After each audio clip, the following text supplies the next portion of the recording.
Me perguntaram o que você gosta mais de fazer em arte. E a minha resposta foi burlar. Essa é a fala irreverente e honesta do artista contemporâneo brasileiro Nelson Lerner. Conhece? A arte e os artistas, em geral, costumam despertar interesse, curiosidade, causar estranheza, ainda mais quando tem irreverência e contestação. Surgem muitas dúvidas e questionamentos sobre a arte em si, o que é ou não arte, quem define isso, quem chancela, quem rotula, quem legitima, quem carimba o passaporte. Como um artista se forma, cria, produz, qual a trajetória, como ele se insere no circuito da arte, no mercado da arte, como ele consegue se sustentar com arte ou até obter o dito sucesso, por vezes se tornando referência. Existem muitos caminhos e muitos resultados diferentes, mas quando me deparei com esse documentário, achei muito interessante e esclarecedor, porque descortina alguns pontos importantes, talvez questionáveis, especialmente por se tratar de arte contemporânea. E caso você não tenha tanta familiaridade com a arte contemporânea, essa é a oportunidade. E eu gostaria imensamente de compartilhar com você. Então, fique aqui e acompanhe essa história, no mínimo curiosa. Só sugiro que você abra sua mente sem perder o senso crítico. Esse é o artista plástico brasileiro Nelson Lerner, um artista contemporâneo recentemente falecido e muito crítico, irônico, sarcástico e polêmico. Precisamos considerar que esse mundo da arte é meio louco mesmo. Parece que não há muita lógica, difícil de entender. Isso em todas as áreas, mas nessa conversa de hoje vamos nos reportar às artes visuais. O que seria então a produção artística, a liberdade de criação, o estímulo, o processo criativo, o reconhecimento, o sucesso? Qual a importância e o peso de tudo isso? Lógico que cada caso é um caso. E no caso de Nelson Lerner, especificamente é assim, como diz o título do documentário que encontrei completo no YouTube, no canal do Felipe Neves, a quem agradeço muito. Trata-se da série Iconoclássicos. Foi produzida pelo Itaú Cultural e consiste em 5 documentários com ícones, referências no contexto da produção cultural brasileira. Entre músicos, cineastas, etc., está o artista plástico Nelson Lerner, sob o título Assim é, se lhe parece, Nelson Lerner. Parênteses. Caso você já conheça este canal, o Olho de Artista, onde produzo e compartilho conteúdos com o intuito de contribuir para desbloquear, amplificar, ativar e potencializar o seu olho de artista através da arte, saberá que menciono a dificuldade de compartilhar o assunto arte com pessoas do nosso convívio. Por isso, compartilho aqui com você. E olha, não me deixa no vácuo, hein? Então, eu quis lhe mostrar esse documentário e eu espero que você curta. Fiquei triste ao constatar que até o presente momento, março de 2024, esse documentário tão rico e tão bem produzido tem somente 1.500 visualizações e 60 curtidas em 5 anos de postagem. Isso desestimula, desanima, viu?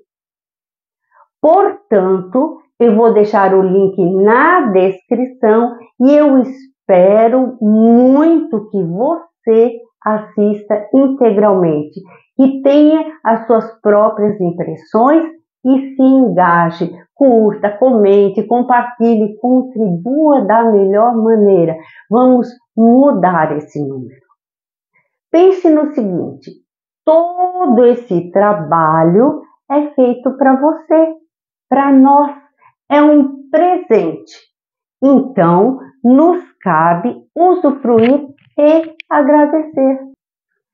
Seguindo, então, esse documentário foi produzido bem próximo à morte do artista, que nasceu em 1932 e faleceu em março de 2020, aos 88 anos.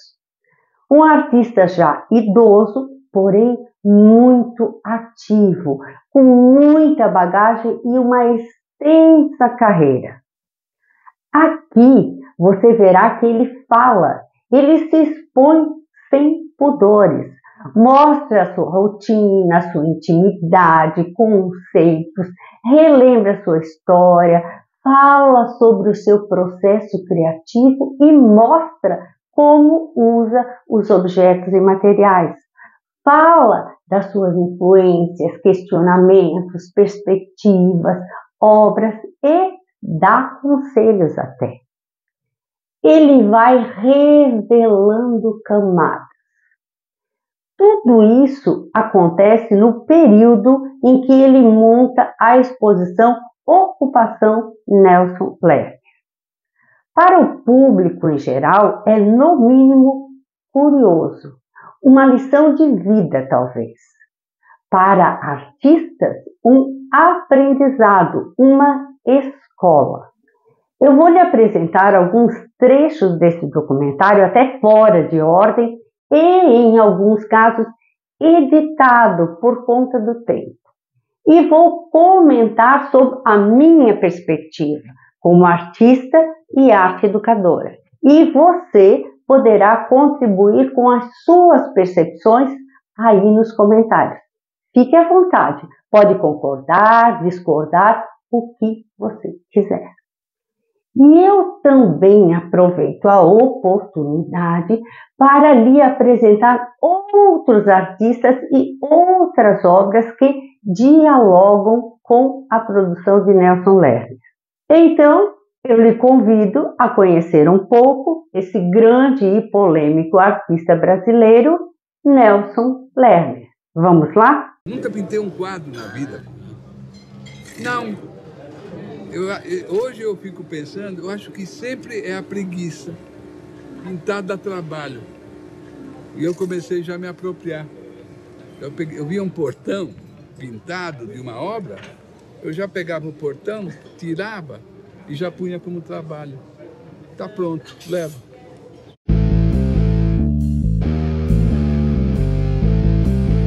Peraí, como assim? O artista plástico não pinta quadro? Mas não é isso que o artista plástico faz? Ele pinta quadro, não é? A resposta é não só, mas também. Primeiro ponto é que existe uma associação natural das artes plásticas com a pintura, principalmente a acadêmica. Só com essa fala do Nelson, nunca pintei um quadro na vida, e talvez não seja bem assim, levantamos uma questão que eu inclusive abordo no vídeo Arte e Artesanato, sobre a formação do artista, conhecimento, técnica, se há necessidade ou não de uma formação acadêmica regular, formal, por exemplo. E eu vou deixar o link na descrição para você, veja lá. Mas é importante saber que as artes visuais não se limitam ao desenho e à pintura ou escultura.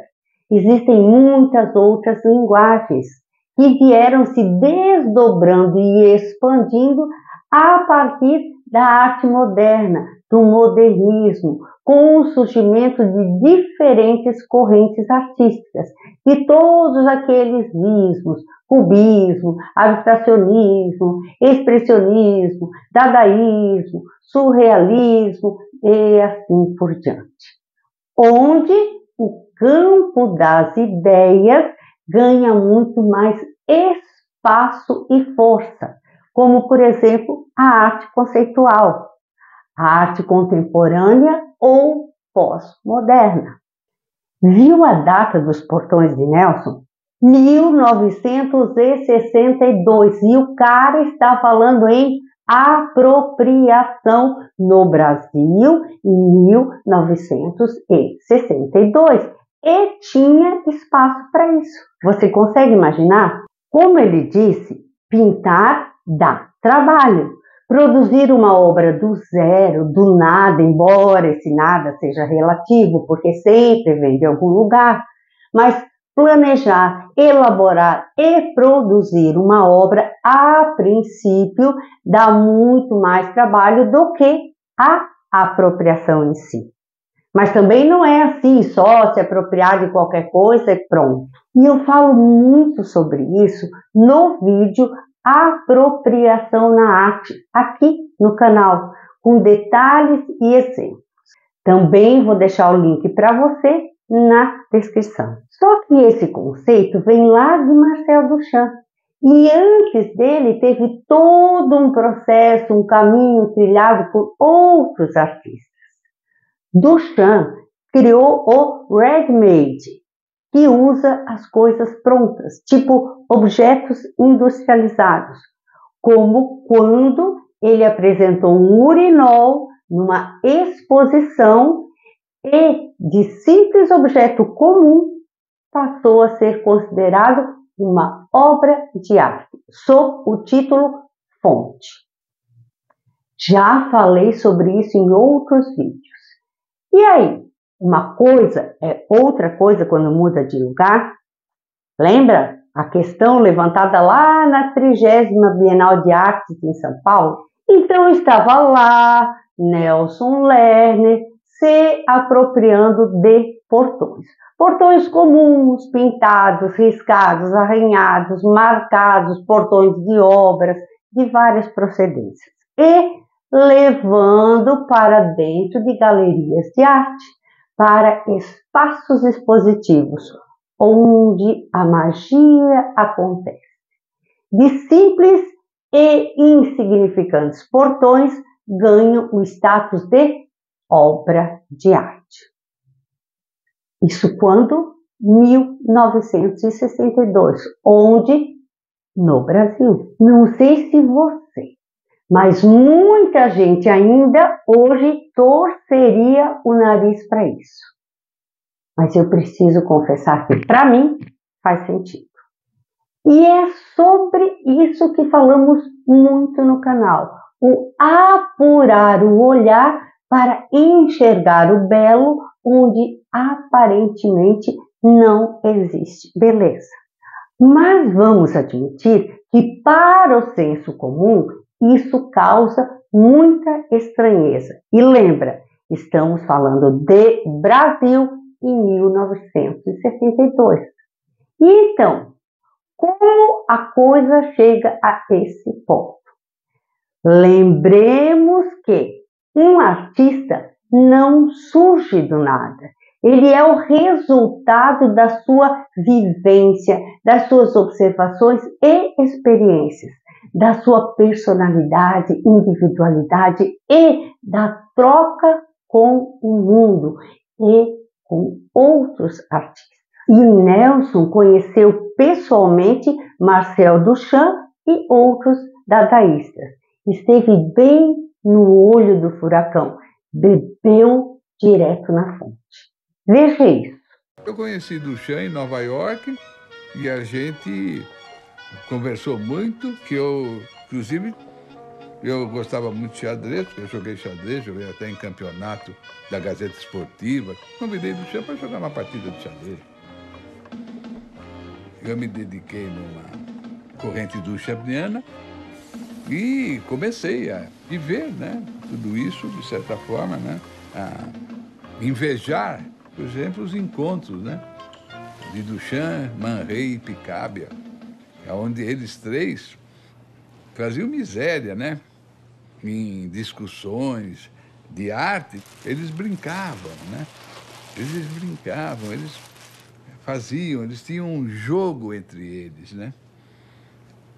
Que eram os dadaístas, né? Da época. E eu me identifiquei com os dadaístas, né? E essa identificação com esse jogo deles, com esse despojamento deles, foi uma coisa que me fascinou. Sei que é um sacrilégio, mas ocultei parte das imagens, não por vontade minha, mas apenas como prevenção. Por muito menos, uma plataforma já excluiu vídeos meus. Mas você poderá ver na íntegra depois. Viu? Ele jogou xadrez com Duchamp, foram farsas. Sem dúvida, esse contato, convívio, compartilhamento de informações, ideias, conceitos são importantes para a formação e direcionamento do artista. Mas isso não significa que o artista visual não crie sozinho, não seja um ser mais solitário e individualista no seu processo, ou que necessariamente ele precise compartilhar informações com outros artistas. Não é uma regra. Mas eu posso lhe afirmar por experiência própria que contribui muito. Essa troca contamina o artista positivamente, estimula, motiva, municiona o artista, oxigena. Voltando ao fato de Nelson conhecer Duchamp e a galera dadaísta, imagino que não fosse coisa assim para qualquer mortal. Afinal, eram os medalhões da arte. Ainda mais naquela época, onde grande parte dos artistas ou vinha da elite ou se tornava elite. E Nelson era elite, e você já vai entender.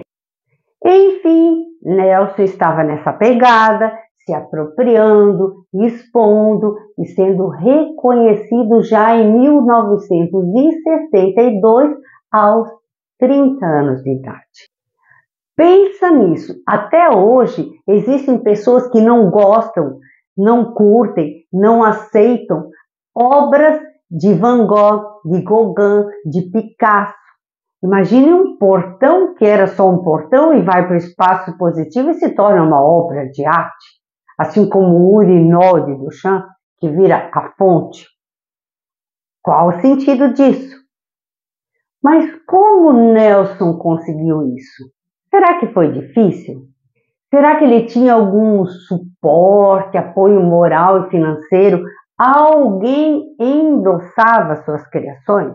Será? Vamos combinar que, por mais que o artista ame produzir, e isso é um fluxo natural, fica difícil quando não encontra apoio, ressonância, porque, em geral, a obra se completa quando encontra o observador. O artista precisa desse movimento, dessa troca que alimenta e estimula a sua produção. No caso de Nelson, e é tudo muito bem nesse departamento, fluindo, que é uma beleza. E veja o que ele diz. Eles que me empurraram para a arte, sabe? Eles. Eu não queria nem ser artista, não queria ser nada. E eles me forçaram a ser artista. Sério. Eles me conseguiram as coisas mais incríveis que você possa pensar. Eu ganhei todos os prêmios com 3 anos de carreira. O diretor da AICA Internacional, que era da polonês, que veio para o Brasil, uma das bienais dos anos 50, fim dos anos 50, escreveu um texto da minha exposição sem ter visto meus trabalhos. Eu expus a primeira vez uma individual na melhor galeria de São Paulo. Juro.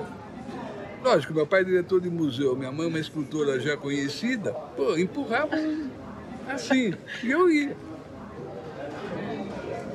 Até que um dia resolvi, realmente acho que falei, alguma coisa está errada. Aí sim, vou partir para o meu caminho. Uau, assim sim, hein?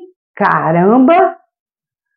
Qual era o mundo do Nelson? Os pais eram imigrantes poloneses. O pai era Isaí Lerner, um rico industrial têxtil, mecenas, colecionador de artes, amigo de Titilo Matarazzo, foi diretor do Museu de Arte Moderna de São Paulo, foi um dos patronos, organizador e um dos diretores da Bienal Internacional de Artes de São Paulo.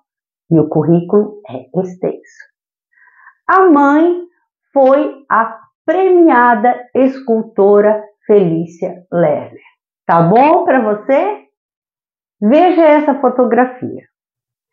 São Felícia e Isaí Lerner, os pais de Nelson, na inauguração da 28ª Bienal de Veneza, em 19 de junho de 1956, em companhia de nada mais, nada menos que do presidente da Itália, Giovanni Gronchi.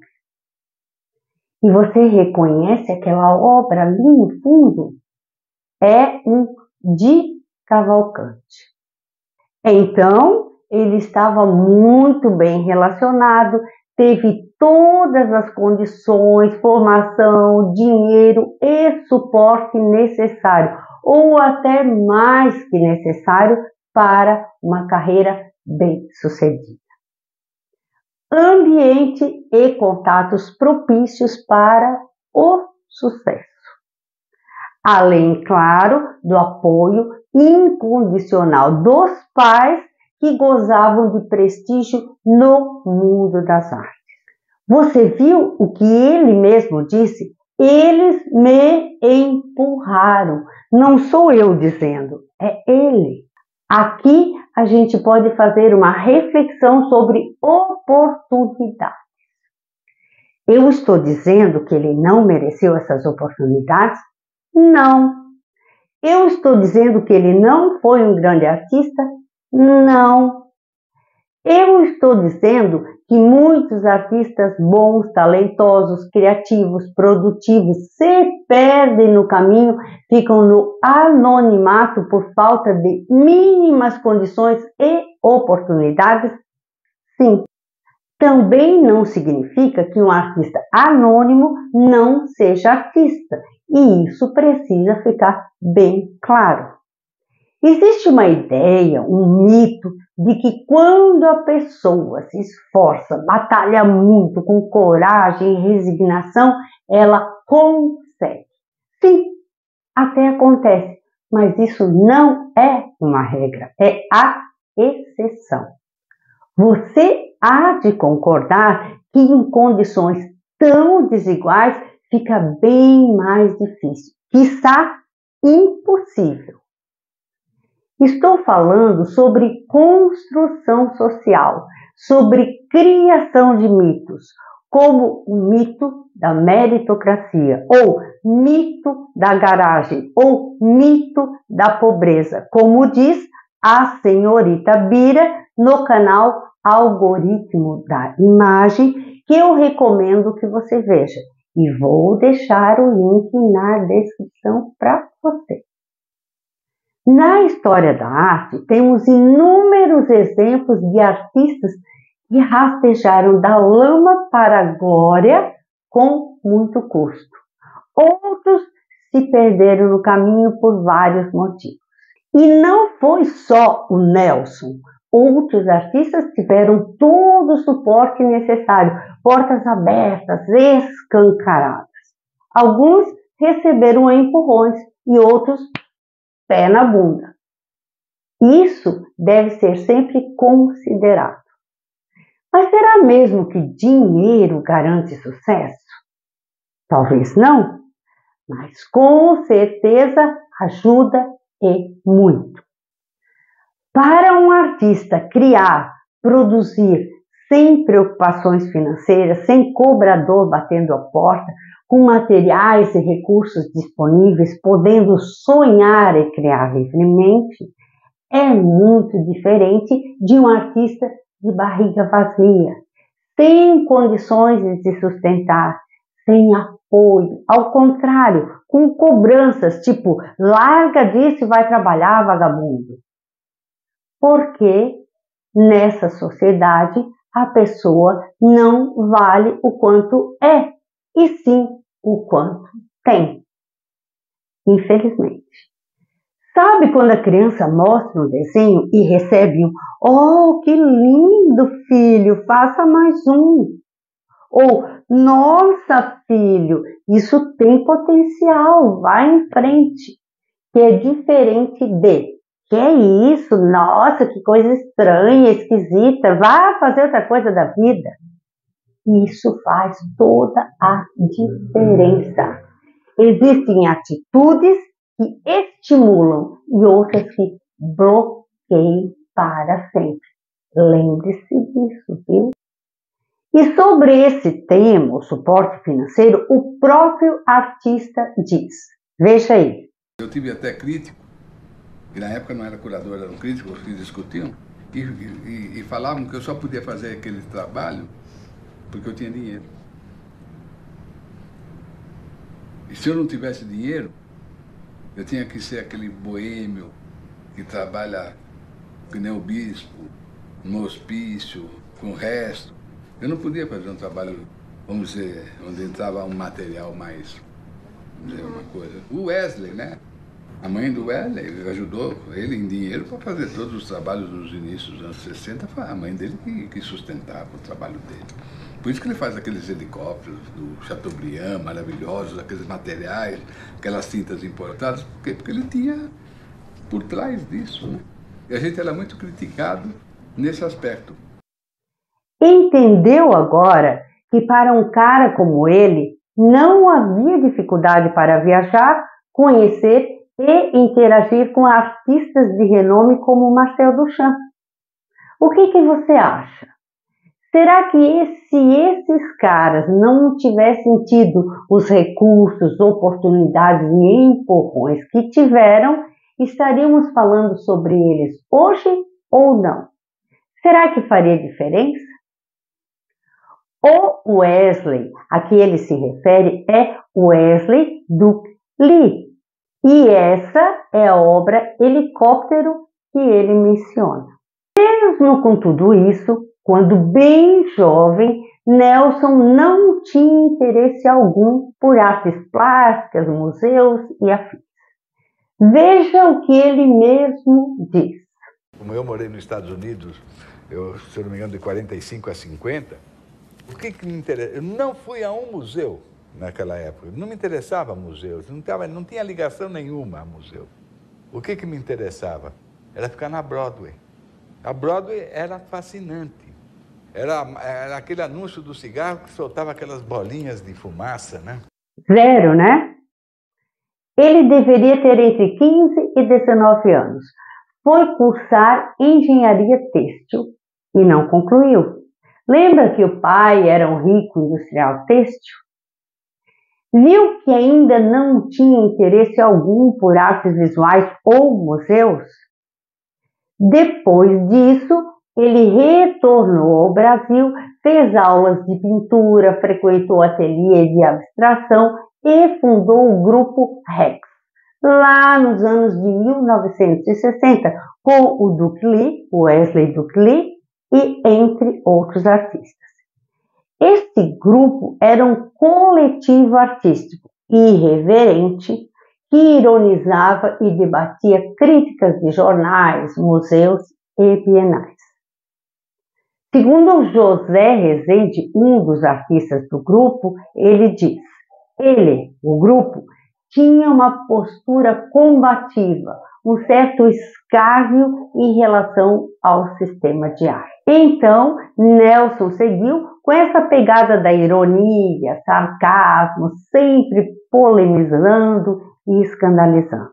Mas entre o desinteresse e o assumir-se como artista, segundo ele, houve um divisor de águas. Qual foi? Veja o que ele diz. E esse é o livro do Klee que me inspirou. Ó, desculpa o estado dele, ó. Você vê que veio da biblioteca da minha mãe. Hã? Esse é o livro do Paul Klee que me levou a fazer arte. Esse livro. Esse mesmo. Esse volume, né? Você já pode ver o amarelado dele. E aí o Klee foi aquele que eu disse, puxa vida, a arte tem esse caminho do não saber. Você não precisa ter um conhecimento técnico. Paul Klee. Esse é o artista a que ele se refere, Paul Klee. Mas isso não significa que Paul Klee não tenha estudado a arte. Além de exímio violinista, ele frequentou escola de arte, escreveu tratados sobre a teoria das cores, abstracionismo, processo criativo, etc. Bom, um livro, um artista, foi a inspiração e fez a diferença na carreira artística de Nelson Lerner. E falando em influências e inspirações, tanto ele assume sua influência dadaísta, como vimos, quanto de outros artistas. Vamos ver? E assim minha arte é renovada em cima da própria arte. Você vê Boyos no meu trabalho, você vê Duchamp no meu trabalho, você vê Andy Warhol no meu trabalho. Quem são esses 3 nomes que ele cita? Observe as datas. Joseph Beuys, Marcel Duchamp, Andy Warhol. Viu as datas? Coisas que em muitos casos causam estranheza até hoje. Sempre vemos em entrevistas com compositores questionamentos sobre suas inspirações e o processo de composição. Como você compõe, primeiro a letra, primeiro a música, os 2 juntos, como que é? Então existem vários caminhos e possibilidades, como é da mesma forma com as artes plásticas ou artes visuais. E onde Nelson buscava inspiração e elementos para suas criações, ele diz e mostra, olha aí. Acho um lugar bacana para se passear. Eu gosto desse barulho de quase esportivo, né? E é o barulho do camelô. Antigamente o camelô era assim, né? É esse ruído que eu gosto. Eu acho uma coisa incrível a criatividade das pessoas.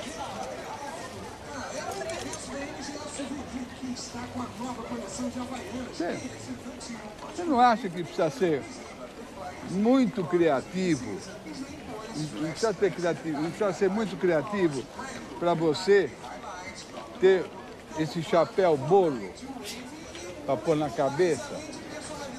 Não é absolutamente de uma criatividade incrível a invenção de fazer isso?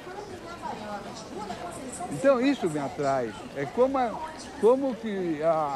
olha quem fez isso. Olha a coragem. Queria eu ter a coragem de fazer isso. Viu como ele fica? Parece um pinto no lixo, curtindo tudo, o movimento, a dinâmica das ruas do comércio popular, essas sobreposições de imagens, sons, cheiros. Viu como ele valoriza a criatividade popular? De uma coragem que nem ele teria. Será? Legal, né? A sapaiada toda. Me dá muita vontade de pegar e já levar uns 100 desses, assim, 100 sortidos. Não sei o que fazer, mas eu gosto disso. Eu sempre trabalhei com apropriação. O porco já é um objeto apropriado, né? As peças que eu uso não têm caráter. Minha intenção é mostrar a relação do consumo, do olhar em cima do consumo, misturando tudo. Mas quando você se apropria, por exemplo, da Mona Lisa, ela tem uma identidade. Sim, mas é uma identidade já consumida. Já é um mito consumido. Aí você pode apropriar. Ela não tem identidade própria. Não, ela é um objeto já de consumo. Então a Mona Lisa e um sapinho do Saara, no fundo, são a mesma coisa. Mesma coisa.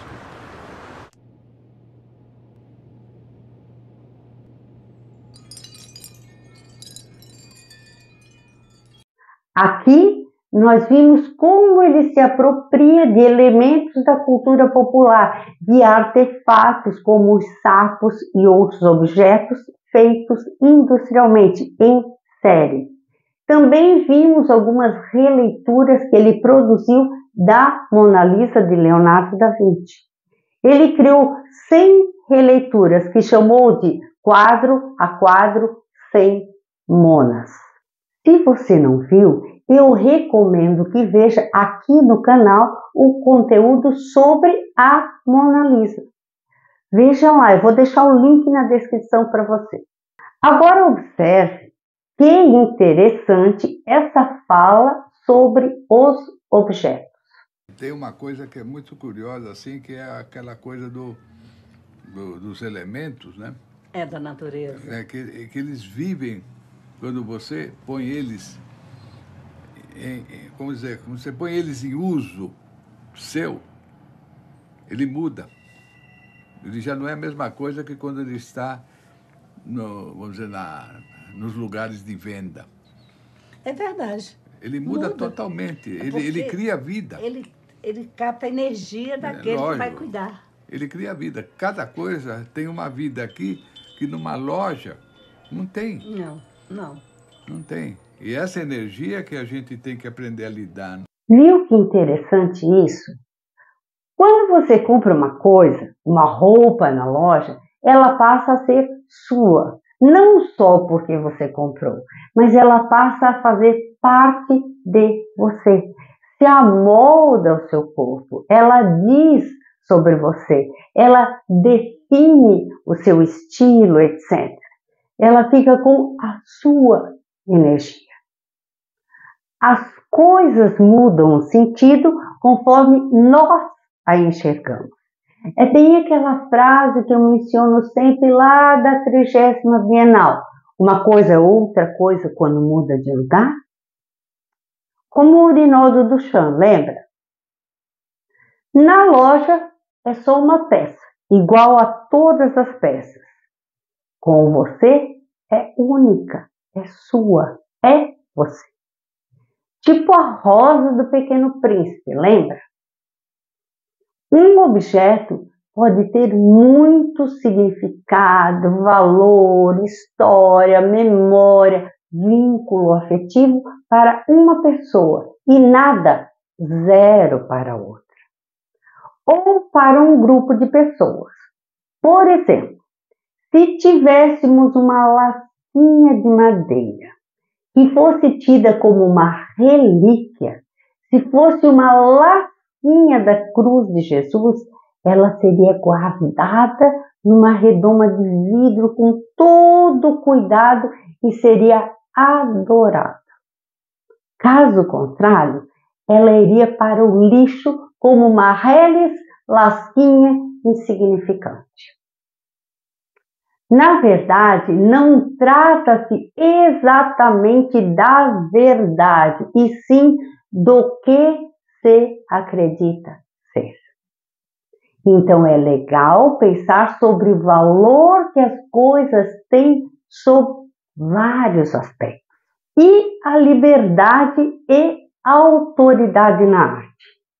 O que Nelson Lerner diz sobre isso? A arte tem essa liberdade, né? De ser o que você quer. Quando eu chego para você e digo é arte, você aceita. Não importa o quê. Por exemplo, você entra aqui e você vê isso. Você identifica como um trabalho meu? Não. Agora.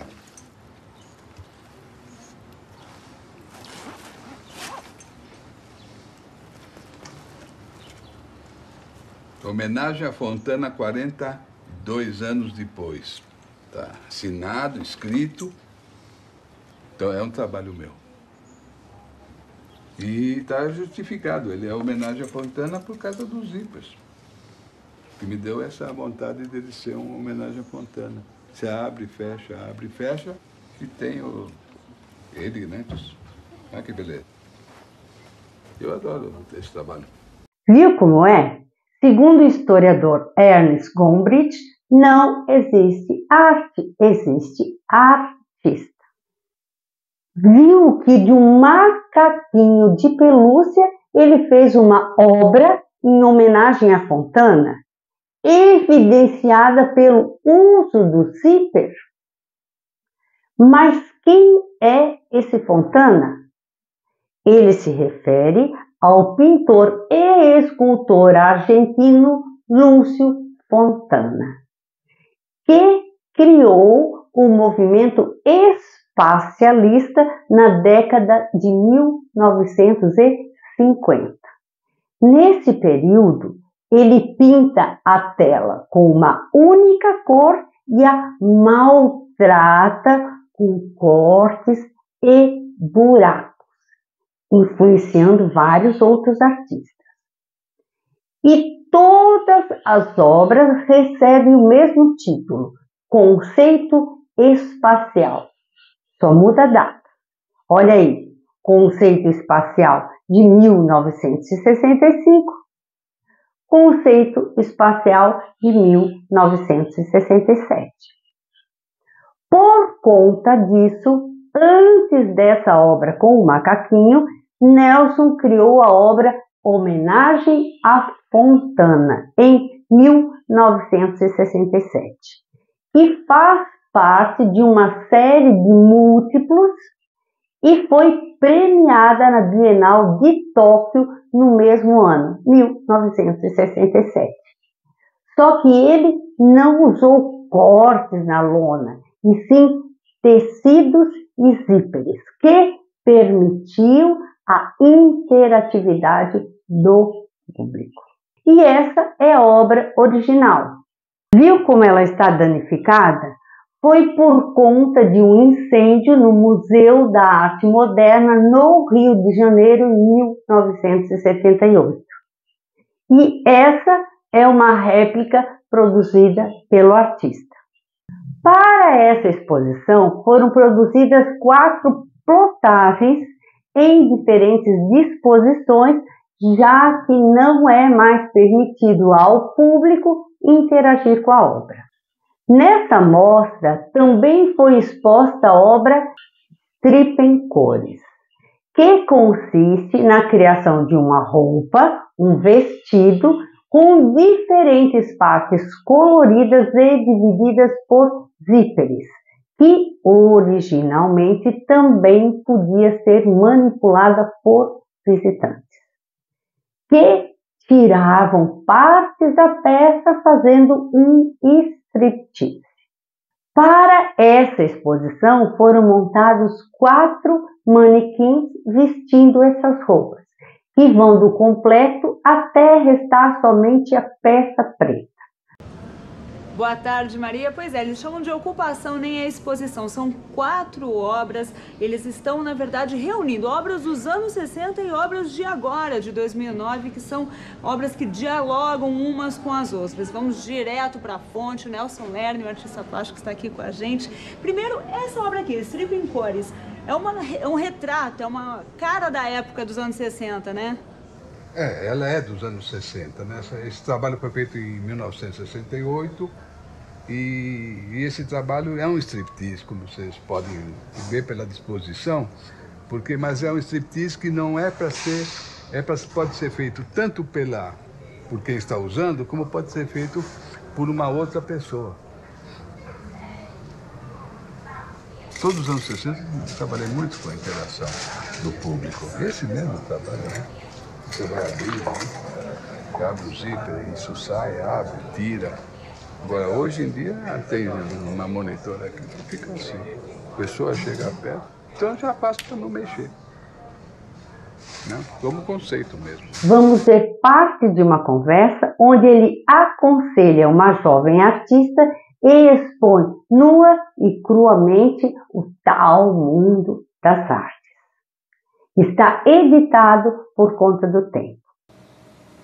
Vê mais ou menos em que você é no objeto, é na instalação. Você pode ser multimídia também. A arte, a gente trabalha em cima da arte. Não tem inspiração. Você não precisa estar apaixonada para fazer arte.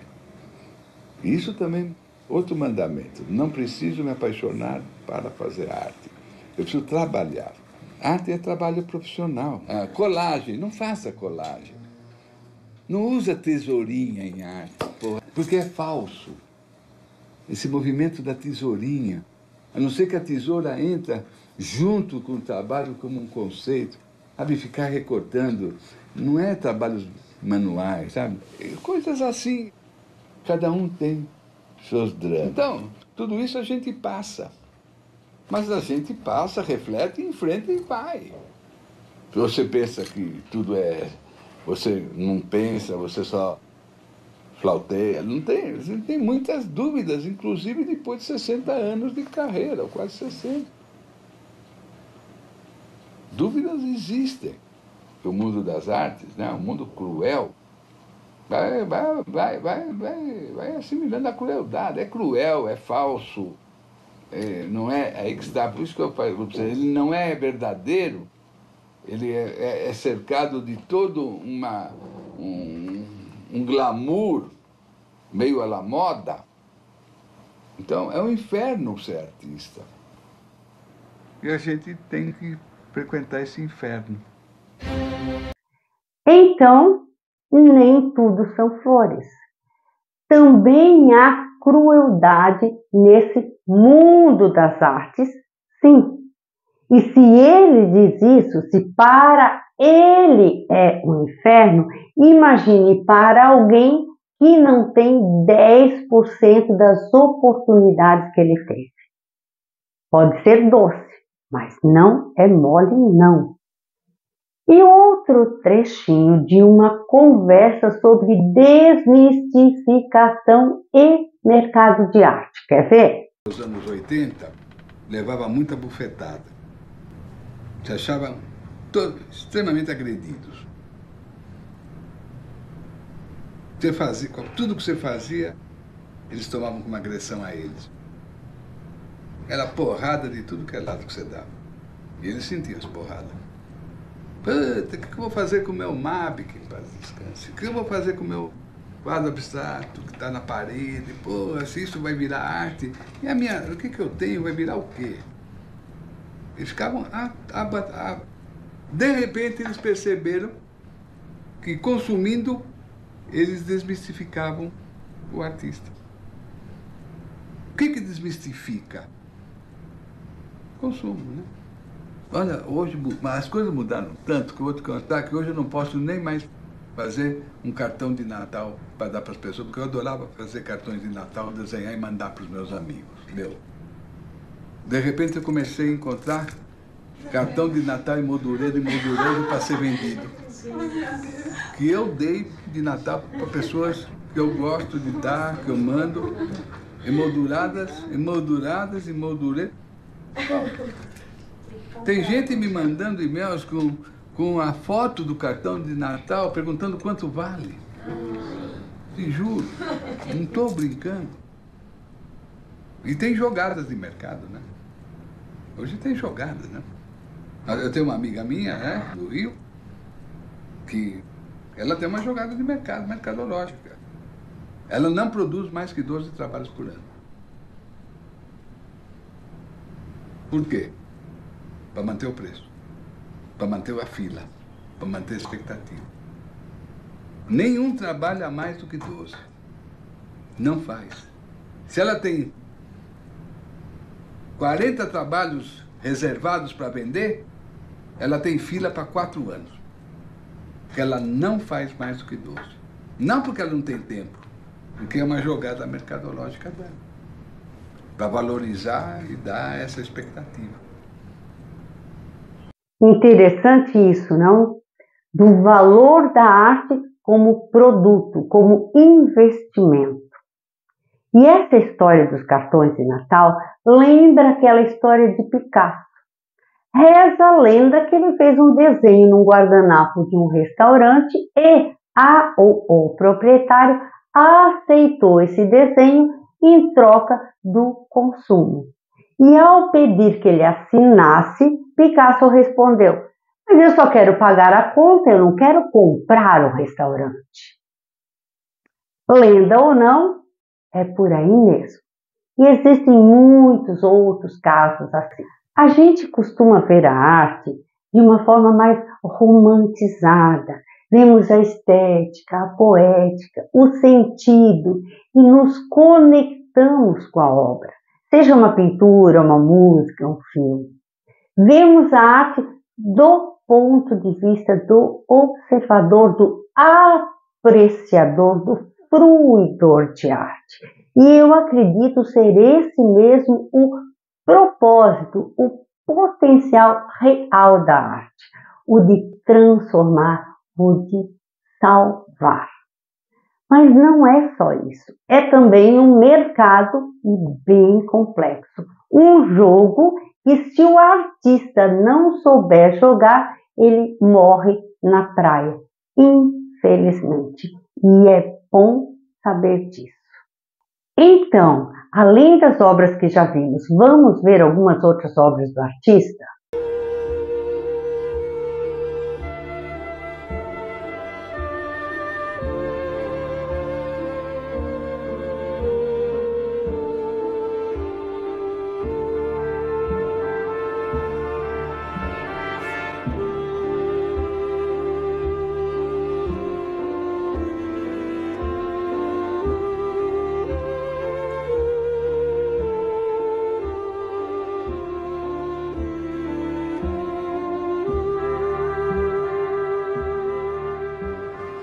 Essa biblioteca levou mais de 3 anos para ir se formando. Meus livros, minhas coisas, catálogos. E de repente eu olho para aquilo e digo: pô, vamos fazer um trabalho, né? Está aí o trabalho. Eu vivi isso. E que era, de certa forma, o mais alto grau que eu conseguia chegar, colocar a minha vivência como trabalho. E aí é onde eu mandei fotografar a biblioteca. E aí eu acho muito engraçado as pessoas comprarem, porque está na casa de colecionadores que puseram a minha biblioteca, a minha intimidade, minha vivência na casa deles. E que eu acho muito pirado isso, né? Como é que o cara está lá com meus coisas, com fotografia do meu cachorro? Essa biblioteca é ou não é uma obra de arte?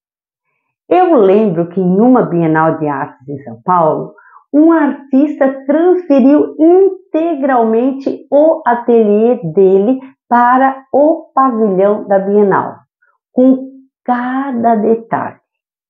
Essa foi a obra dele. Eu achei incrível.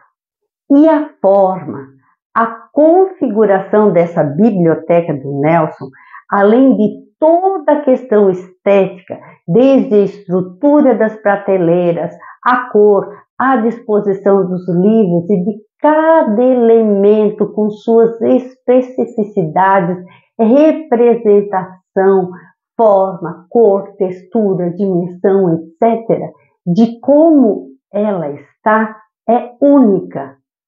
Está impregnada da história, da memória, da vida do artista. Ela diz sobre o artista, sob vários aspectos, é uma obra de arte.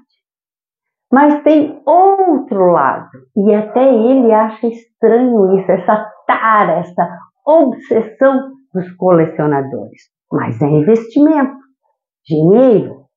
E aqui cabe perfeitamente a frase de Pablo Picasso, que diz: eu mesmo contentei desde o cubismo e muito antes a todos esses críticos com todas as embromações que me ocorriam. E eles tanto mais me admiravam quanto menos me compreendiam. E à custa de todos esses jogos, esses quebra-cabeças, esses arabescos, fiz-me célebre rapidamente. E a celebridade significa para o pintor vendas, fortuna e riqueza. Viu? É o tal do jogo que eu falei. Quer ver uma obra estranha, impactante, tipo soco no estômago? Principalmente se você não tem tanto contato com a arte contemporânea. Em 1966, Nelson criou uma obra muito, mas muito polêmica, que deu o que falar. Você conhece o porco? Veja o que o próprio criador diz e como foi a repercussão na época.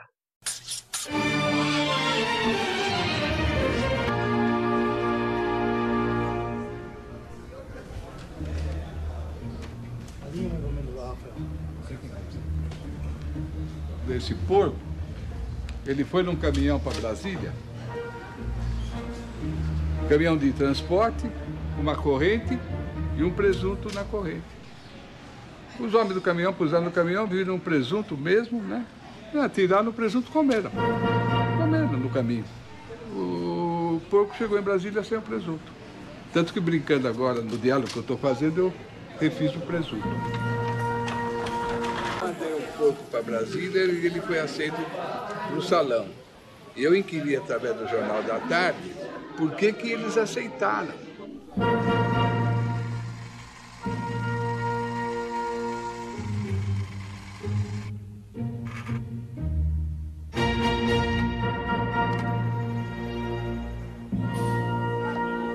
Aí começou a haver uma polêmica porque ele não foi unânime aceito.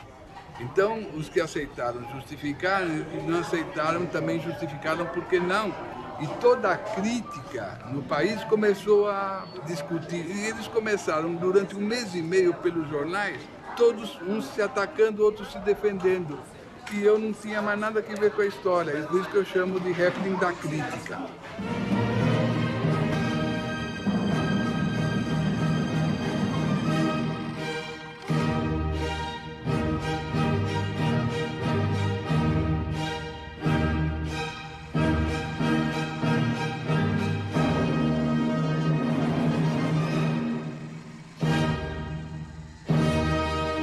Viu direitinho? É um porco empalhado que está dentro de uma grade de madeira e originalmente acompanhava um presunto, conforme ele relatou. Foi criado em 1966 e participou do 4º Salão de Arte Moderna de Brasília. Imagina um negócio desses no Brasil em 1966. Um porco empalhado foi aceito como obra de arte num salão de artes. E você viu o barulhão que deu? Nessa, o artista nem precisou fazer mais nada, viralizou tudo que o artista precisava para promover o seu nome e a obra. Igualzinho é hoje.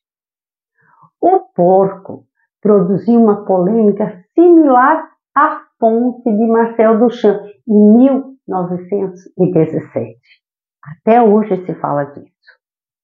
E também nos remete a outra obra bem diferente, nessa mesma pegada, do artista americano Robert Rauschenberg, que é Monograma, ou A Cabra de Rauschenberg. Basicamente, é uma combinação de pintura e escultura, que contém uma cabra empalhada, adquirida num ferro velho por $15, com um pneu parcialmente pintado envolvendo o abdômen do animal, que está com tintas coloridas no focinho e sobre uma tela com pinturas e recortes de jornais. Observe bem, veja onde ele posicionou uma bola de tênis, sugerindo que a cabra defecou sobre a tela. E olha aí no espaço expositivo, praticamente uma Mona Lisa. Chique, não? Claro que não é só isso. Essa obra tem história, contexto e propósito, mas eu a trouxe apenas para contextualizarmos a obra de Nelson Lerner. Ele conhecia a produção artística no mundo. E sem internet, hein? Então, viu o que já se produzia nessa época? Há quem goste e há quem não goste, mas vai além disso. Qual seria o objetivo de obras assim? Por que um porco? Será que foi aleatório ou faz algum sentido? Ou tem alguma referência com alguma coisa? Sabemos que o porco simboliza a abundância e a riqueza material. E aí, seria desacralizar a arte, provocar, confrontar o mercado da arte? Só uma brincadeira, uma loucura, foi moleque? Ou o quê? Compartilhe a sua opinião aí nos comentários. E perguntemos, se em vez de Nelson Lerner, por tudo o que vimos, um artista desconhecido tivesse mandado o porco, teria sido aceito? Será? Será que quando um artista é reconhecido, se torna referência, ninguém mais contesta as suas criações? Eu deixo essas questões para você refletir e comentar. E finalizando, o documentário inicia com Nelson Lerner explorando lojas populares, seguido de cenas com o processo de montagem da sua exposição, com a sua participação direta, com palpites, sugestões e exigências, que também é muito legal de ver, e finaliza com a abertura da exposição. Vamos ver agora uma sequência da montagem à abertura da exposição Ocupação Nelson Lerner. Agora é a parte que ele quer se divertir um pouquinho. Mas será que ele quer fazer isso só com o porcão aqui? Linda, né?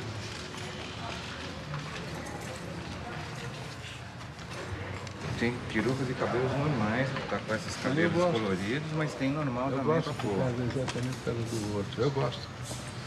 Gosto muito. As máscaras que você pediu. Você concorda comigo? Eu estou achando que essa parede tem que vir para cá. Nós temos que abrir esse espaço para lá, fechar aqui, porque assim eu coloco nessa o zíper. Todos? Eu posso colocar os 4 de madeira naquela, mas para dar isso... rebater? Lógico, vou rebater. Aí essa parede teria que vir mais para cá, para fechar um pouco a sala, porque não tem tanta coisa. Ela é fixa, não é? Não, essa é móvel. Não, é fixa. Prendeu. Essa é fixa? Fixa? Senão não vou fechar lá. Corinthians vem com o Alessandro. Abre a jogada com o Souza. Comando ofensivo, volta para Jorge Henrique. Jorge Henrique deu a bola para Betinho. O pé direito virou a travesseiro.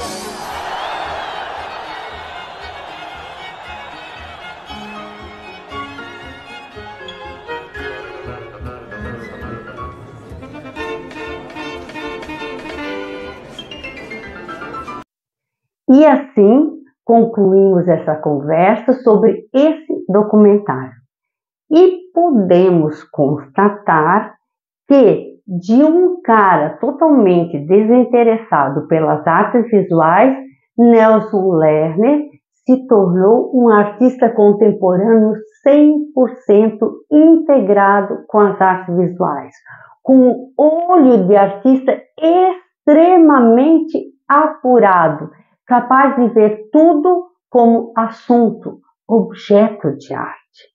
Tanto que ele viu a sua biblioteca como uma obra, um trabalho, como ele disse ou dizia. Então é isso. Espero que você tenha gostado de conhecer esse artista, que veja o documentário na íntegra, que busque conhecer outras obras do artista e talvez obras estranhas de outros artistas, mas principalmente que gere reflexões sobre vários aspectos da arte e da vida. Eu conto com o seu engajamento, peço que curta, comente, compartilhe, se inscreva no canal, siga nas outras plataformas. Isso me motiva a produzir mais conteúdos para você. Agradeço muitíssimo a sua luxuosa companhia e até a próxima.